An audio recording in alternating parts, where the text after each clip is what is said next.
No, espera, me llegó Santiago.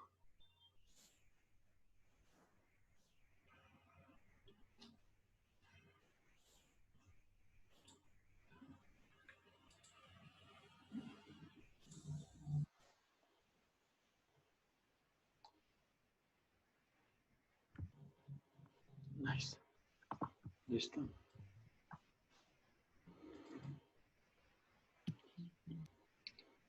Buenos días, teacher.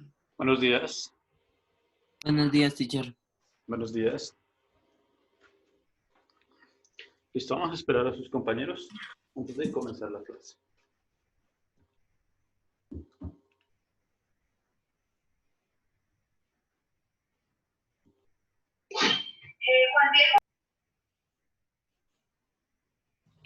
Buenos días, teacher.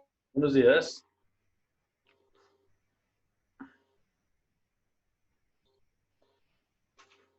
Listo. Vamos a esperar 2 minuticos más a ver si llegan sus demás compañeros.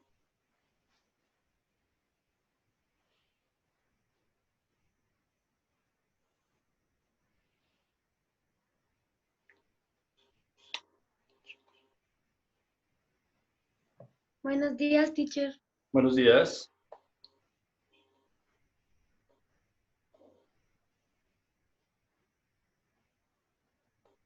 Muy bien. Entonces, días, profe. Buenos días, teacher. buenos días. Entonces, chicos, vamos a colocar como tópico y vamos a ver tema nuevo. Entonces, yo voy a evaluar en el parcial todo lo que se hable de densidad. ¿Listo? Eso va a entrar en el parcial, ¿vale? Entonces, nada que decir, estudiar muy bien, leer muy bien y ya. Y vamos a revisar algunos problemas con densidad. Eso entraría en el parcial. Nada más. ¿Listo? Muy bien. Entonces, nosotros vamos a avanzar a un siguiente tema. ¿Sí? No tiene nada que ver con densidad, sino vamos a ver otra de las áreas muy fundamentales de la física. ¿Sí? Esto ya no es una propiedad física, sino ya es un temario, un propio tópico. Y estamos hablando de magnetismo. ¿Listo? Magnetismo. Entonces vamos a colocar como topic magnetismo.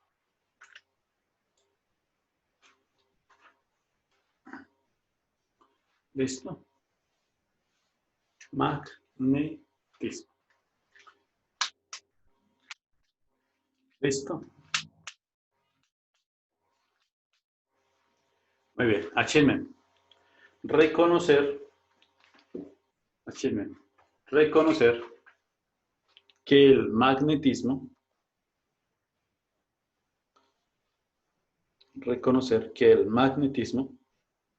es un fenómeno natural.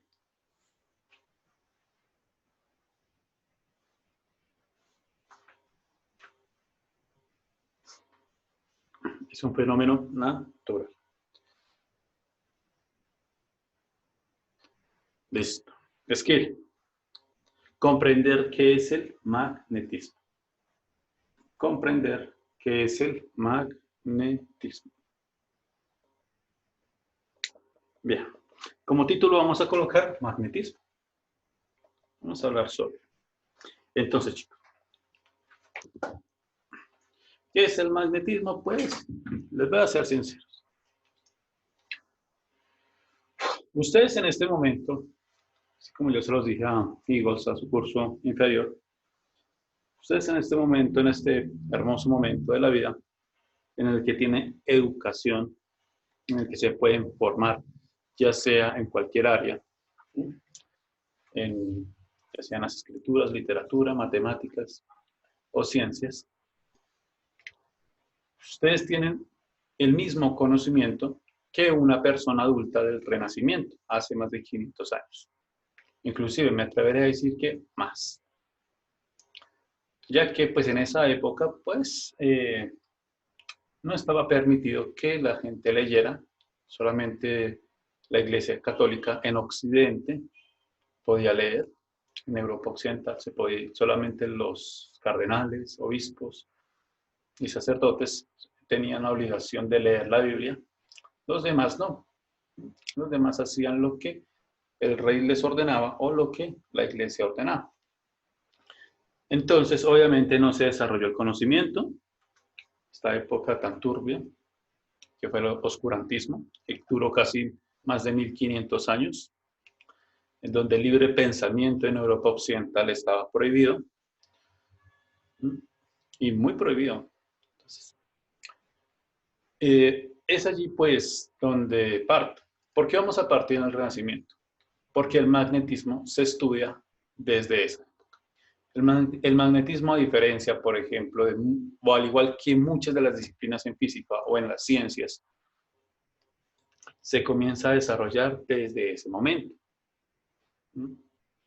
Y lo que ustedes conocen hoy acerca del magnetismo ya los hace suficientemente capaces para entender qué es o cómo se comporta cualquier material magnético. ¿Sí? No hay que decir, bueno, aquí está el campo magnético, las fuerzas magnéticas. Ustedes ya saben más de eso porque estamos adaptados a ello, ya se ha regularizado. Vivimos en esa cotidianidad en donde el magnetismo nos está ayudando en todo momento. En este momento, inclusive ustedes están por medio de computadoras. El computador tiene una parte magnética. ¿Sí? También estas cositas que están por acá. Bueno, yo tengo un portátil. Esta cosa de acá tiene una parte magnética. Se comporta como un imán. ¿Sí? Que es un cargador. Todos estos materiales, o todas estas cosas, pues están como normalizados, diciendo, bueno, todos vemos, pero no queremos saber.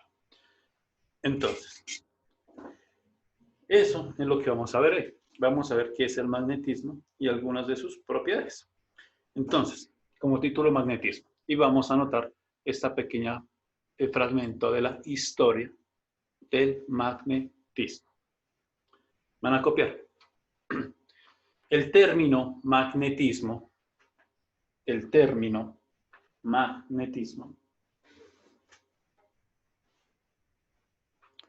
proviene de magnesia, con mayúscula. Magnetismo proviene del término magnesia. ¿Listo? Magnesia, así como está. Coma. Una provincia costera,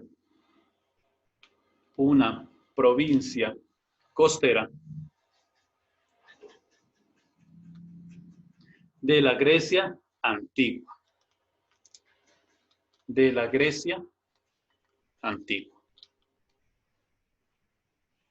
Coma, donde se encontraron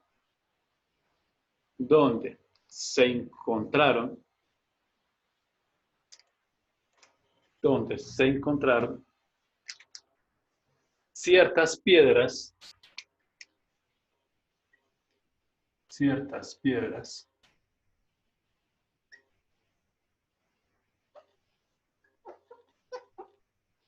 hace más de 2000 años. Hace más de 2000 años. Punto. Seguir.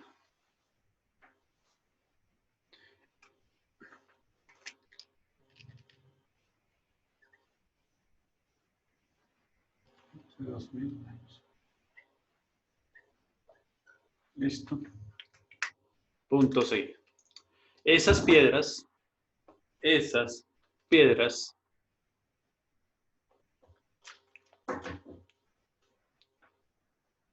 se llamaron piedras imán. Esas piedras se llamaron piedras imán, con tilde en la A. Piedras imán. Coma. Y tenían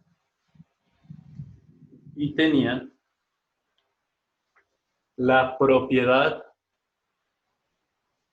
de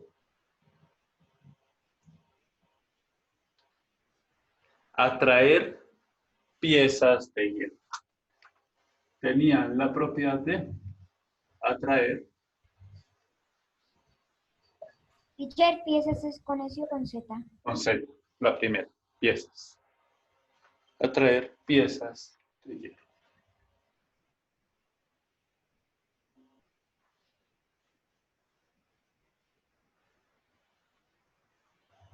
¿Listo? Atraer piezas de hierro. Punto seguido. ¿Listo? Atraer piezas de hierro. ¿Listo? Magnesio. Deme un segundo.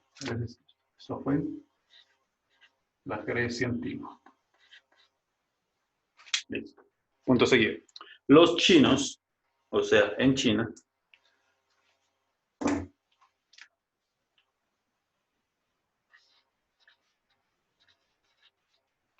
los chinos usaron los imanes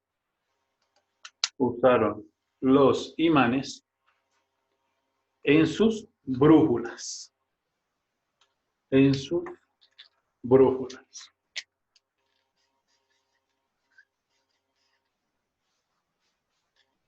En sus brújulas. Creo que esto ya tiene la primera obra. Brújulas. En el siglo XII.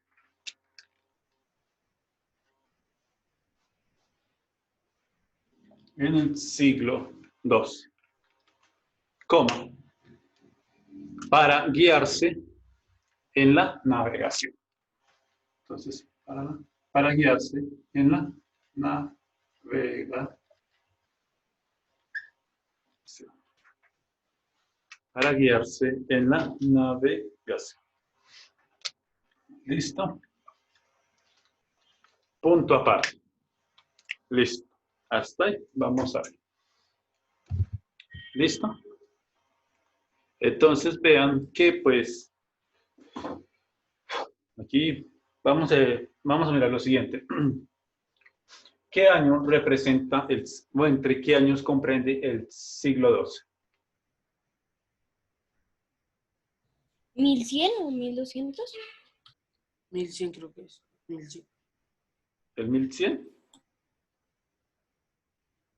Sí, ¿no? Yo creo que sí, 1100. Listo. Entonces va. Desde los años, comprende los años desde los 1100 hasta los 1199. ¿Listo?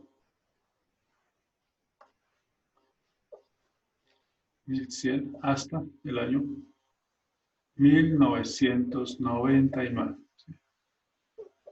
Comprende estos años después de Cristo.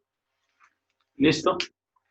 Entonces, bueno, 2000 años, hace más de 2000 años. Entonces, si fue hace más de 2000 años, pues prácticamente esto fue casi iniciando al año 0 o antes. Teacher, el siglo se va desde el 1101 hasta el 1200. A 1200 no es al revés. Hay un poquito. Hay un poquito. Entonces sería así. Vémoslo así como lo dicen ahí. 1101 hasta el 1200. ¿Vale?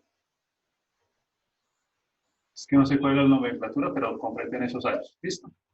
Bueno, no es importante esto, pero digamos que no es importante, digamos, el intervalo. Lo que importa es lo siguiente. Esto es O con tilde. Esto es después de Cristo.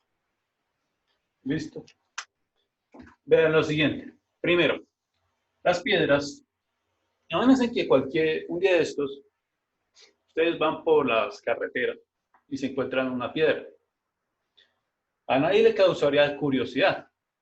¿Me hago entender? O sea, es como encontrarse cualquier cosa absurda y ponerle algo de lógica. ¿Sí? Decirle, mira tan rara esta piedra. Pues lo mismo sucedió con los griegos. Estas piedras pues estaban ahí. ¿Qué era lo que faltaba? Una persona que se interesara. ¿Por qué? Por preguntarse qué pasaba con esas piedras. ¿Qué pasaría si esas piedras se le acercarían a un metal? No se sabe a ciencia cierta cómo fue este proceso, si fue una persona en especial o fue un grupo de personas, y si fue así, cualquiera de los dos casos, que los dedujo a que esas piedras atraían las piedras de hierro. Es decir, si estas personas accidentalmente dejaron piezas de hierro, piezas de metal, eran tal vez artesanos, herreros, encontraron estas piedras, las llevaron a su forja, y mientras estaban haciendo el proceso de martillar, se dieron cuenta de que esas piedras se les pegaban a los martillos, o al yunque, o a cualquier elemento. No se sabe cómo fue el proceso, pero lo que se sabe es que ellos fueron los primeros en decir, miren, estas piedras atraen las piezas de hierro. Le dieron el nombre de piedras imán, o como lo conocemos hoy día, imán, un imán. ¿Hace cuánto? Hace 2000 años, es decir, desde la época de Cristo o antes. Por ejemplo, pudieron haber sido 100 años antes, 200 años antes o 300 años antes de Cristo, cuando era la época de florecimiento del conocimiento en Grecia. ¿Listo? Entonces, imagínense que fue esa época, antes de Cristo. Miren la época, y esto sucedió ¿en dónde? En Grecia. Y Grecia, mire dónde se encuentra.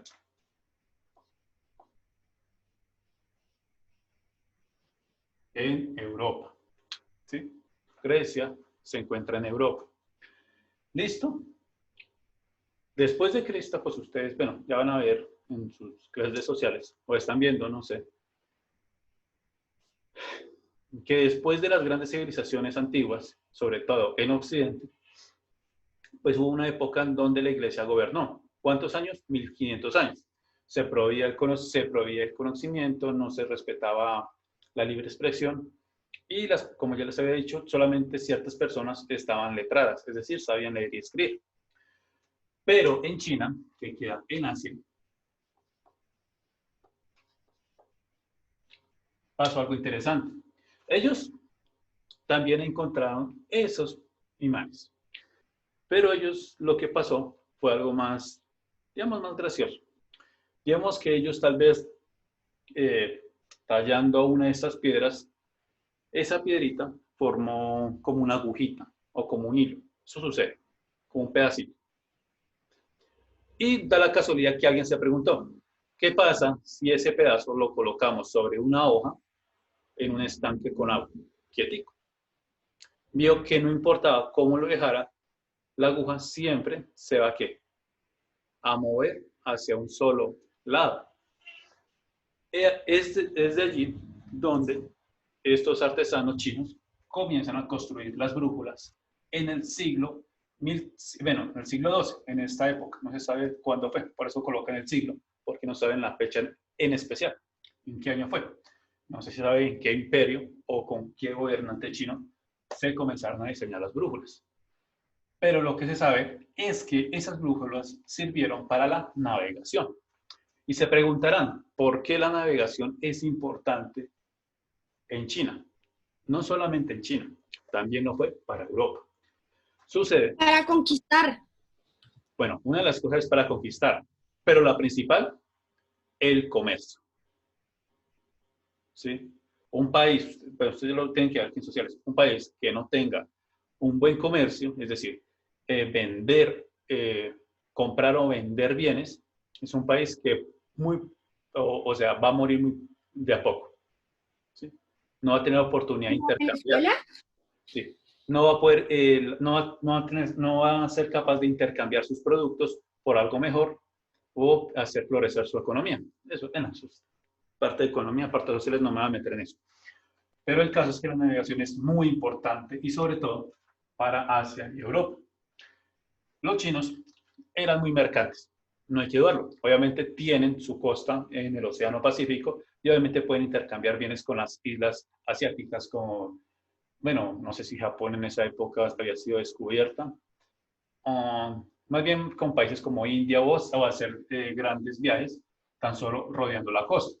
Lo que sucede es que tanto como Europa y Asia utilizaban algo muy especial y era la estrella polar. Por eso es importante, no solamente en astronomía, sino en la historia de digamos, de la sociedad, la estrella polar.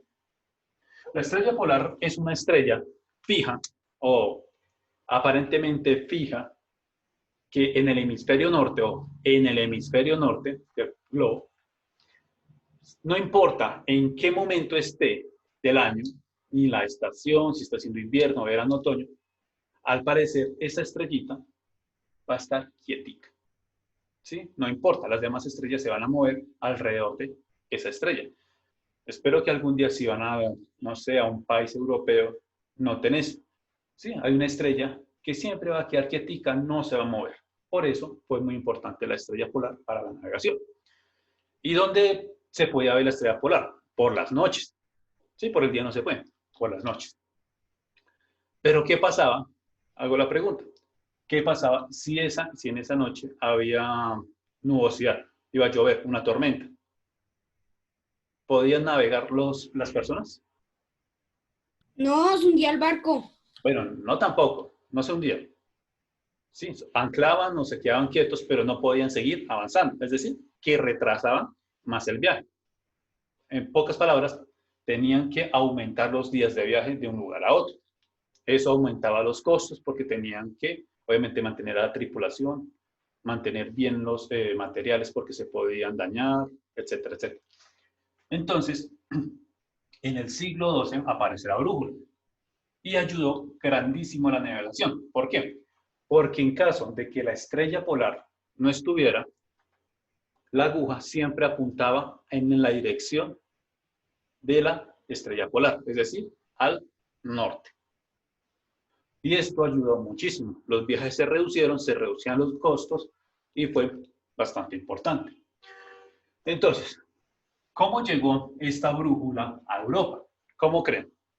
Porque miren dónde estamos, en China, casi al otro lado del planeta. Y Europa, pues, es donde está. ¿Cómo creen que llegó esto? Teacher, una pregunta, o sea, básicamente como que cogieron imanes de la roca y los juntaron con la brújula y les daba la dirección. Sí, no, la brújula en sí es un imán. ¿Sí?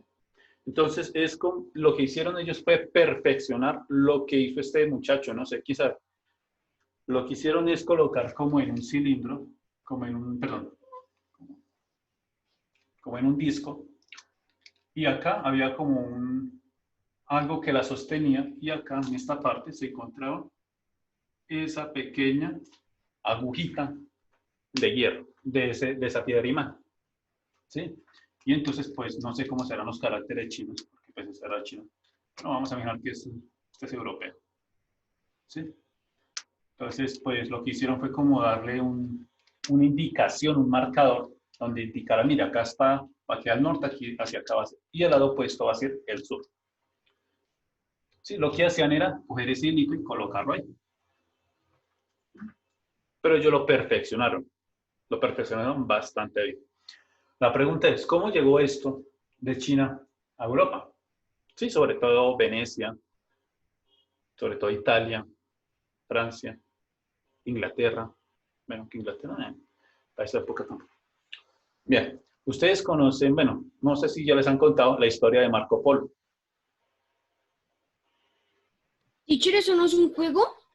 No, Marco Polo existió. ¿No han escuchado la historia de Marco Polo? ¿Los viajes de Marco Polo? ¿Cuál No, es, teacher? teacher, No, sobre el juego. les va a quedar de tarea. ¿Sí? Esto hace parte. No, teacher, eso es un juego. No, Marco Polo. No, Marco Polo, bueno, es un juego de palabras. Pero Marco Polo existió. ¿Sí? Fue un comerciante europeo que se aventuró ir a para esa época, a los confines del planeta Tierra. Para ello fue hacia el oriente. Para esa época estaban los grandes, Genghis Khan, que tenía el imperio mongol, el imperio más grande que ha tenido la historia de la humanidad, el imperio mongol. Obviamente él se enfrentó... Por eso pusieron la muralla china, para que no pasaran ellos. Correcto, bueno, eso es parte, eso también, hay banco, todo eso. Marco Polo viajó de Europa a Asia, porque quería hacer exactamente lo que estábamos explicando, intercambiar bienes, el comercio. Quería ver qué se podía intercambiar. Era un comerciante. Este buen ciudadano, bueno, no sé si era buen ciudadano, no tengo bueno, pues trazó lo que lo que se conocía como la ruta de la seda. ¿En qué consistía la ruta de la seda? ¿Qué creen que transportaba en esa ruta? Seda de una Seda. cosa que comía como arroz. ¿El comercio? Pero seda, que hacía parte de uno de los productos como exóticos que solamente provenían de China y que viajaban a Europa. Y entre esos productos, adivinen qué fue. La brújula. La brújula viajó de China a Europa gracias a Marco Polo. Si Marco Polo no hubiera hecho ese viaje, o esos viajes, jamás, o se hubieran tardado un poco más en que los navegantes europeos conocieran la brújula. Porque en ningún momento de la historia se muestra que en Occidente, en Europa Occidental, se haya inventado la brújula. Es sencillo, los chinos inventaron la brújula, eso es cierto. Y eso es prácticamente una verdad que se toma como absoluta o verdadera, según los registros. Esto de acá cambió muchísimo a Europa, ¿sí? Demasiado. Al punto de que en unos cuantos años, por ejemplo, Italia o los puertos de Venecia se convirtieron en uno de los pioneros de la mercantes en el mar Mediterráneo. ¿Sí? Lo mismo pasaría en Inglaterra y en España. ¿Sí? Gracias a este instrumento. Muy bien. Pues no vamos a hablar más de esto, de estos viajes. Les queda de tarea investigar quién fue Marco Polo. ¿Sí? Están las... Un comerciante, teacher. Sí. Investiguen cómo era el tipo, qué hacía, cómo vendía. Era un genio para hacer los negocios y sobre todo, imagínense, él hablaba otra lengua y llegó a un país donde no le entendía. ¿Cómo hizo para hacerse entender con esas personas y que no lo mataran? Porque imagínense, usted llegar a un pueblo nuevo y llegar, obviamente, él no llegó solo y él iba con su caravana. ¿Qué se imagina? Va a conquistar a este man. ¿Sí? Pero no, él tuvo la astucia de decir, no, venimos a comerciar, intercambiar bienes. Investiguen eso es bonito, hace parte bonita de la historia de lo que tiene bonito el oscurantismo. Los viajes de Marco Polo, es muy bonito. ¿Sí? Hay muchos mitos alrededor de eso, ¿sí? Sobre cuáles son los tesoros ocultos que tal vez Marco Polo escondió en ese viaje. Maravilloso. Es una historia perfecta. Bien, sigamos.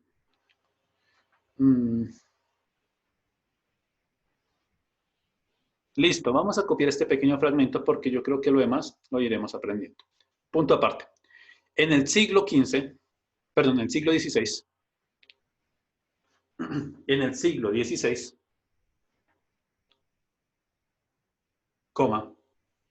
escuchen bien, el médico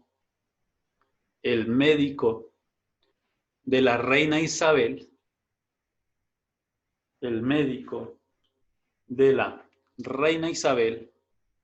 si es la reina Isabel, estamos hablando de Inglaterra.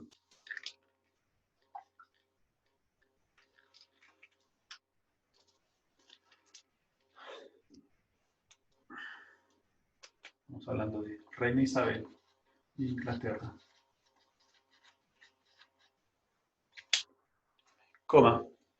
Escuchen bien, el nombre es William Gilbert.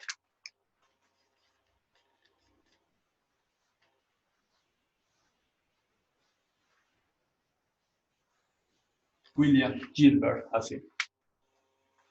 ¿En qué año? Pues en el siglo XVI. William Gilbert.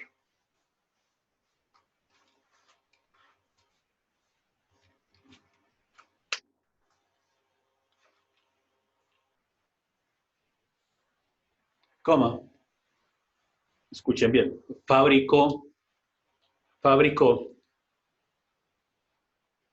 imanes, artificiales,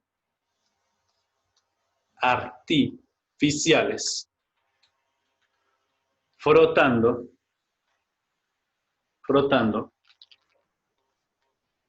trozos de hierro y de magnetita. Frotando trozos de hierro y de magnetita, que es el imán, ¿listo? Y de magnetita.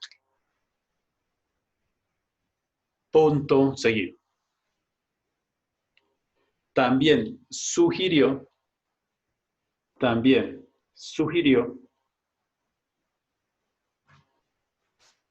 que la brújula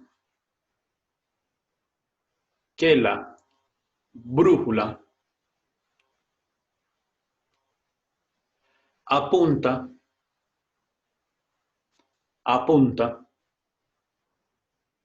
hacia el norte y el sur. Hacia el norte y el sur, coma, porque la Tierra tiene propiedades magnéticas. Porque la Tierra tiene propiedades magnéticas. Punto aparte. Listo. Entonces, aquí aparece el hombre más grande en la historia del magnetismo. ¿Me quieren decir cuál es la profesión de este joven, de este señor? Ser médico. Era médico, y no cualquier médico. ¿Médico de quién? Imagínense. De la reina Isabel. Oh, De la reinita. era un médico. William Gilbert era médico. ¿Sí? De la reina Isabel. O sea que era una de las personas poderosas o con poder en Inglaterra. A William Gilbert le interesó, pues, o se interesó por, sobre todo la brújula, cuando llegó, o cuando, cuando llegó pues al reino inglés, le interesó ese aparato, y sobre todo le interesó mucho, los materiales magnéticos. Entonces ya para esa época dijeron, nosotros podemos hacer nuestras propias brújulas. Miren que hay ciertas partes en Europa que también existen estos materiales, solamente que no hemos prestado atención. Y pues también ellos diseñan sus propias brújulas en Europa. ¿Sí? Ya conociendo los materiales, bueno, le cogió una de esas piedras y comenzó a interesarse. ¿Cuáles piedras? Las piedras imán. Él comenzaba. Pero ¿qué hace de especial a esta piedra? Entonces, uno de sus experimentos es el que nosotros a veces hacemos para hacer una brújula. Y es tomar un imán, esto no se me suma, y coger una aguja y comenzar a frotar durante bastante tiempo. Y ahí nos quedamos durante unos 2, 3, 4, 5, hasta 10 minutos flotando. Después la colocaba sobre un corcho y la colocaba sobre agua. ¿Qué pasaba? Que se comportaba como, esa aguja de hierro se comportaba como una brújula. ¿Sí? Esta es la forma, digamos, clásica de enseñar cómo se hacen las brújulas. Tal vez lo hagamos. ¿Sí? Cómo hacer una brújula. Él fue el primero en hacer esto. Él se interesó mucho. Aparte de eso, él no lo dice ahí, pero él escribió un libro llamado De Magnete, que significa sobre el magnetismo. Por ello, a él se le considera como el padre del magnetismo.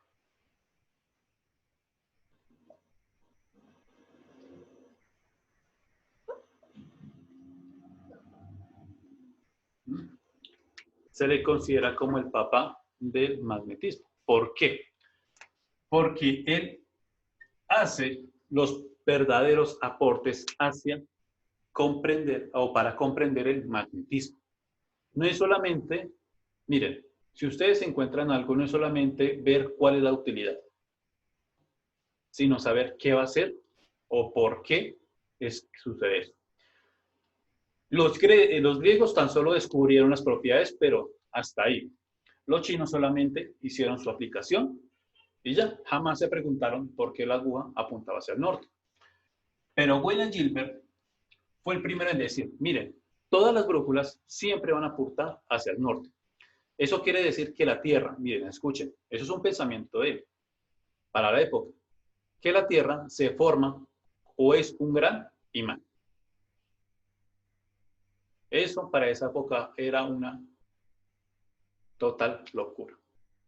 Teacher, ¿y por qué William Gilbert, siendo médico, por qué se interesó en el magnetismo? Listo. Una, pues se encontró las dudas. Lo otro, ustedes saben que eso ahorita se llama cristalología, ¿cómo se llama esto? Donde ustedes andan con piedras. ¿Sabes? Pseudociencia. Obviamente, no es solamente de esta época. Eso también existía hace más de 500 años. Es decir, que una de las tareas de William Gilbert era mirar si esas piedras podían sanar. ¿Sí? Si le dolió a una muelita, colocarse una de esas piedras ahí. Ese fue como uno de los primeros detonantes para investigar eso. ¿Sí? Gilbert, pues obviamente le causaba curiosidad, piquiña, porque eso es el motivo de conocimiento, la curiosidad. Estar atentos ante cualquier evento y preguntarse por qué sucede.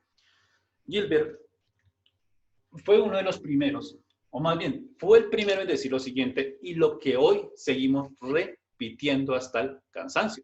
Y es lo siguiente. Digamos que este es nuestro pedazo de imán, un imán en forma de barra. ¿Sí? Si nosotros lo viéramos, parecería un rectángulo. Pero William Gilbert dijo, no, un imán tiene un polo norte, un polo sur. Y esto tan pequeñito cambiaría lo que hoy se conoce o cambiaría la historia de la humanidad. Esto tan pequeñito de darle o indicar que en un imán hay un polo norte y un polo sur, cambió lo que hoy conocemos como la modernidad. ¿Sí? Fue uno de los grandes influyentes. Listo. Entonces, con esto terminamos la clase del día de hoy. Ya después les diré qué más hizo Gilbert, porque Gilbert no solamente dijo esto, dijo otras cosas que ustedes ya saben. ¿Listo? Y se encuentra en su libro sobre el magnetismo, de Magneto. Listo. Entonces la actividad va a ser la siguiente. Va a ser la siguiente. ¿Dónde dejé la actividad? Listo. Van a investigar, por favor, actividad, consultar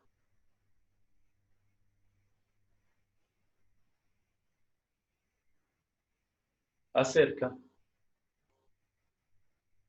del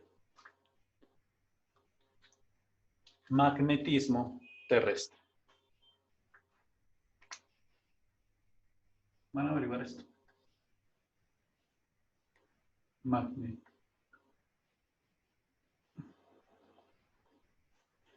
terrestre. ¿Qué van a consultar sobre el magnetismo terrestre? ¿Por qué sucede? Primero, ¿qué es? Las preguntas aristotélicas. ¿Qué es? ¿Por qué sucede?